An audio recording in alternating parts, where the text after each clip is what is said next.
When I start shooting, all y'all gonna clear out. Today I want to make a little reaction video or share my thoughts on this interview that King J hosted. First off, go subscribe to King J. This person creates legendary content. I love these interviews and all the ideas that this person shares. Overall, a great content creator. Go check him out. This is part one of an interview that's being conducted between King J, Nee, Chanel, and Infested. Three of the best Tekken players walking this earth. There's a lot of them, but this here is three of them, and they're just sharing their honest ideas about Tekken 8. So in this section here, King J asks, what do you think about Tekken 8 currently, like right now? Nee says that the game is very hard. Very difficult game. So many 50-50. It's a lot of 50-50 mix-ups. This is something that Chanel also says. I think only 50-50 game. It's like trying to decide what to do, like to block low, to block high, to block this, to do that. Like all of these different options is so much to deal with. Can block really mix up middle low. So it's very difficult. Even for a player of these calibers, it's like it only gets harder as like the more skilled you get. Players become more smart and more strategic with how they're using these offensive tools. Like I like here in this interview, Nee gives Chikarin a lot of credit, right? Even though we always talk about Nee and Arslan as being the greats, there's many other out there. Chikarin is one of them. He gives Chikarin a lot of credit for using these offensive tools to mix everyone up and come out on top. Chikarin mind game was so good. The next question is, what do you think about Lidia? All right, cool. So would you not think about the Lidia announcement today? Chanel immediately says, I like Lidia. I like Lidia. For those of you who don't know, Infested is a Lidia main, as they say in the video. My original main character, Lidia. Oh, really? Yeah. Pokemon Lidia nerf? I'm so sad. And there are like some people who like played this character and love this character when the character was in Tekken 7, right? The character kind of was popular, right? But what Nee says is very interesting. First time very strong.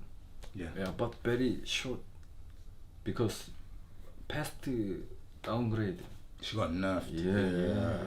He first says that the character was very strong at the start, but then she got nerfed, right? That's because a lot of people were pushing for the DLC to be made fair and balanced. And this is something that I was talking about in a video. You guys will see it either. You guys may have seen it already, but basically I was just talking about how strong will they make Tekken 8 Lidia. Will they go back to Tekken 7, launch Lidia, or will they give us a more fair, balanced version of the character? That's something that we just have to consider when they bring back all of these characters, is how powerful will they be?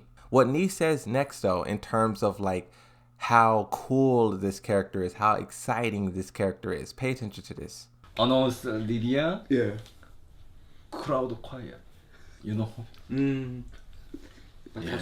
Yeah.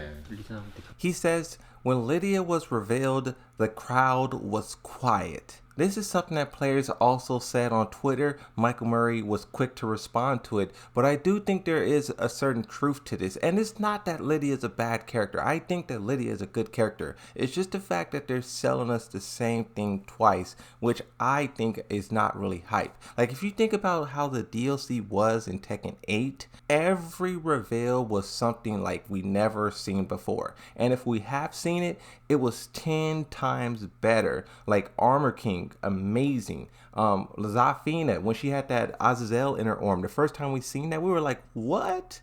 And I feel like with Tekken 8, we're losing a lot of that like impact. We're losing a lot of that flavor. And it's shocking because like the DLC announcements was like major hype moments for Tekken 7. And so far we got 2 of them in Tekken 8, and they kind of been like a snooze fest in comparison. So like, was you not excited for her to come back? You can be honest, it's fine. Like, so. Chanel, was you excited for Lidia coming back? Now, on to the next subject. There was a segment in here where they were talking about what do you generally think about offense and aggressive in Tekken 8. And I like how all their opinions contradict one another. Like, Nee's kind of a defensive player, and he says, like, offense, defense, I don't know. What am I supposed to do? What do you think about aggressive play in Tekken 8 so far? So what can I say? Aggressive and defensive I don't know. Yeah. Yeah, I don't know. But then Infested says, I like the offense. I like, my main was Lidia, and I was able to get really aggressive in Tekken 7 with her. So this is right up my alley. I like the offensive play. You like, okay. My original main character, Lidia. Aye. There's a lot of players who really like to rush down and apply pressure, and in Tekken 8 they can do that now more than ever. I really think it's just about finding the balance. You can't squash defense altogether. You just got to kind of make both of them like even. Now, another thing that was talked about in this interview was the battle pass. This was such like a left turn because I never heard like pro players' opinions on battle pass. Like if you think about it, right, we know what these players think about the balance, about the heat, about the offense, defense, sidestepping, but they kind of don't give their take on battle pass. Battle Pass. Does that concern you? Honestly, Honestly. I scary.